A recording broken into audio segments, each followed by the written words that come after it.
Halina, Emmanuel, gabay ng aming buhay. Sindihan ang kandila ng altar sa gisag ng paghihintay.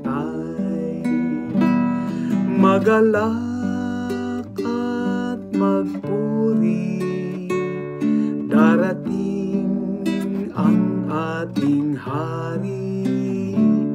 Magalak at magpuri, ihanda ang sarili. Halina, Emmanuel, gabay ng aming buhay. Sindihan ang kandila ng altar sa gisag ng paghihintay.